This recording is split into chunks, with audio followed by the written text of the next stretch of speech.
पूरी दुनिया नए साल का जश्न मना रही है, लेकिन नया साल नई जंगों की संभावनाओं के साथ आया है।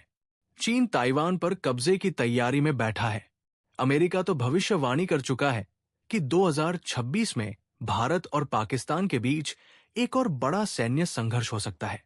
रूस, यूक्रेन, इजराइल, ईरान की जंगें तो चल ही रही है, लेकिन भारत के लिए चिंता इस बार और भी बढ़ी है, क्योंकि इस बार खतरा पाकिस्तान, चीन, अमेरिका और बांग्लादेश से एक साथ आया है।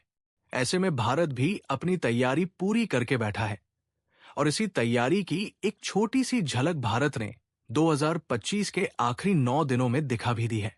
भारत ने एक तरफ तो दिसंबर के आखिरी 9 दिनों में 4 घातक मिसाइल परीक्षण किए हैं, तो वहीं दूसरी तरफ 2025 के आखिरी दिन भारतीय सेना पहली बार अपने खतरनाक सैन्य जानवरों को सामने लेकर आई है। ये वो एनिमल सोल्जर्स है जो पर्दे के पीछे रहकर देश सेवा में लगे हैं। इनमें से कई जानवर तो ऐसे हैं जिन्हें आप पहली बार देखेंगे।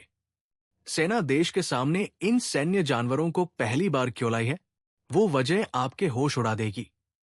इस एनिमल कंटिंजेंट का पूरा वीडियो आपको दिखाएंगे, लेकिन उससे पहले जल्दी से भारत की मिसाइलों के दर्शन कर लीजिए, क्योंकि यही मिसाइलें 2026 में आपको सुरक्षित रखेंगी। भारत ने 23 दिसंबर को Akash next generation air defence missile system का सफल परीक्षण किया। इसके बाद 23 दिसंबर को ही भारत ने के-4 सबमरीन लॉन्च्ड बैलिस्टिक मिसाइल का भी सफल परीक्षण किया।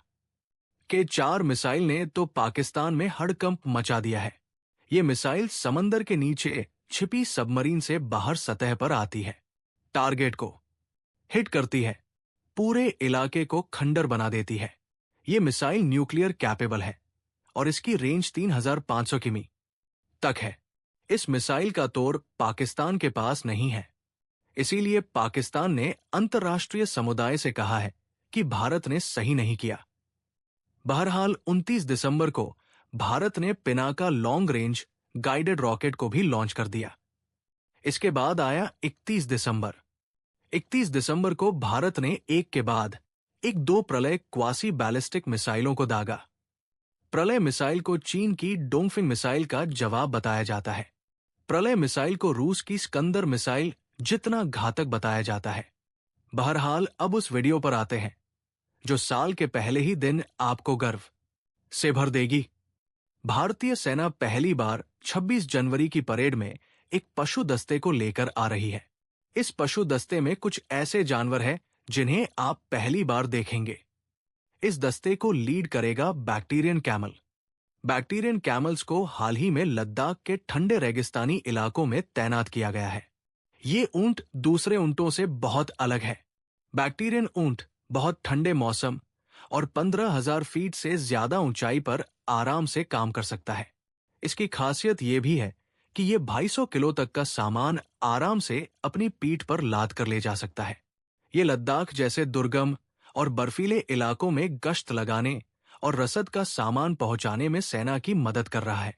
इसके अलावा इस दस्ते में शिकारी पक्षी शामिल है, जिन्हें दुश्मनों पर नजर रखने या किसी संदिग्ध गतिविधि को पकड़ने के लिए ट्रेन किया गया है। इस दस्ते में ट्रेन डॉग्स भी हैं, जो कश्मीर जैसे इलाकों में आतंकियों और नशीले पदार्थों को पकड़वाने में सेना की मदद कर रहा है। इसके अलावा इस दस्ते में शिकारी पक्षी शामिल है, जिन्हें दुश्मनों पर नजर रखने या किसी संदिग्ध गतिविधि को पकड़ने के लिए ट्रेन किया गया।